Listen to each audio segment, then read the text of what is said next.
It's been about 6 to 7 weeks since I installed my mini twist,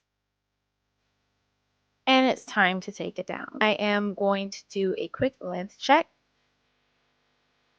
Ooh, okay. This one, that's pretty good.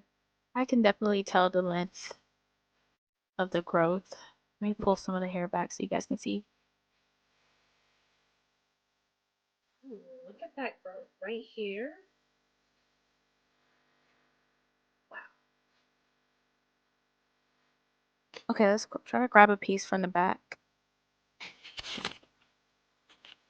Hey, see? Okay, that's not bad.